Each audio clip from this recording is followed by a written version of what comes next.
Hi, welcome to our 7th installment of Business Bytes for the Corporate Soul. Last week we spoke about different styles, kind of gender intelligence between men and women, and how men have a top-down leadership style and women have a bottom-up kind of process, although that doesn't exclude the fact that each one of us is a very subtle being and has male, female, and child components within ourselves.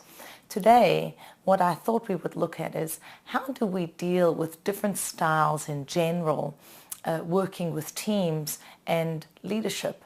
All of us have to collaborate on different projects, whether we're at the workplace or whether we're at home.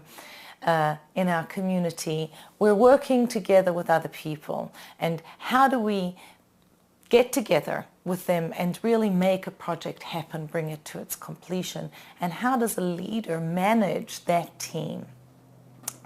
The first thing to remember is that it's not just that there are men and there are women or there are adults and children who have different styles. Teenagers have their own style entirely, right?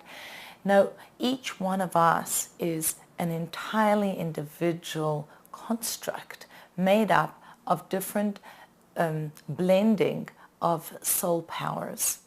And we could almost call it a soul print. Each person, just as I have my fingerprints, each person has their own soul print that they have to put out there in the world.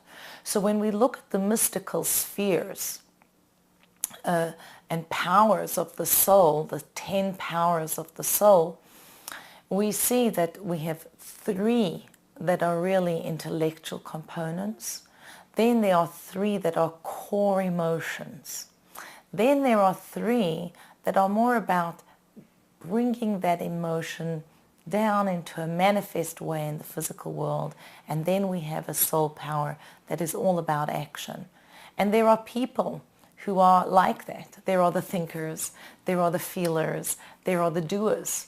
And working with a team means just because you're not me doesn't mean that you're not essential to me. Yeah, it's one thing to say, I can tolerate you, but it's an entirely different thing to say, all of those powers make up one totality. You know, there's an expression, Kol Yisrael arevim ze lezeh, we are all responsible one for another. It means practically if a Jew's in trouble somewhere, I better get it together and try and help. It also means we are intermingled. We are blended one with each other and part of each other. In Ethics of Our Fathers, we learn, Hevei shefal ruach bifnei kol adam. Be humble in front of every person. And if we're going to be working on teams, we really need to get that down and realize, how is it possible that I am going to be humble in front of every person? Maybe someone says, well, I'm a genius. I am emotionally gifted. My emotional intelligence is just off the charts, etc. Or my drawing skills are so much greater than someone else's on the project. What do I have to be humble in front of someone who basically is of very minimal intelligence, crude emotional inner world, etc.? So our sages tell us, remember this teaching. Each one of us has the soul print, and it is the collective soul print that is essential to the ultimate well-being of the world and even to the coming of Mashiach.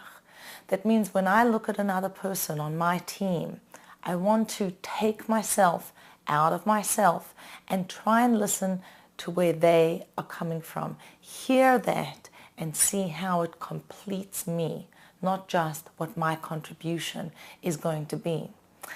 In addition to this, there's someone who's managing the team. And with a leader, we have 2 very contradictory statements in the Torah.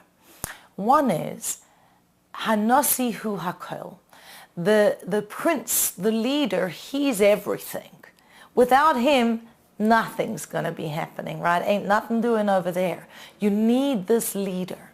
On the other hand, Ein melech b'lo am. There is no king without the people. And any leader really needs to be aware of those two things. On the one hand, I'm holding the project together. I'm directing it. If people are collaborating on a site or on a document, on any aspect of the project, I have to hold all those parts of the project together, right? We need to order the food for the event and set it up and coordinate and who are the speakers. Someone's doing all of those jobs, but I'm the one that's holding it together and giving the vision and the inspiration to the group. But at the same time, a leader has to know, I don't exist without the group. If there isn't this upwelling, this feeling of goodwill of the group to the director, then there isn't real collaboration, and there's not going to be any kind of synergistic energy that goes into creating the project. And the leader should also be aware of the following. Our sages tell us there is the notion, we read it in the Bible, of a shofet, a judge, and a yoetz, an advisor. They are two different things. Similar to what we spoke about last week in terms of men and women. The shofet is above, judging, giving orders, directing. The yoetz is still a leader, but a leader of a different kind. Lower, closer to the people. Lower, I don't mean morally lower or in value lower, but just coming into the workplace, seeing what's happening, being with people, or if it's a parent, kind of connecting with the kids where they are at. Still being the parent and giving the advice, but the yoetz is closer than the shofet is.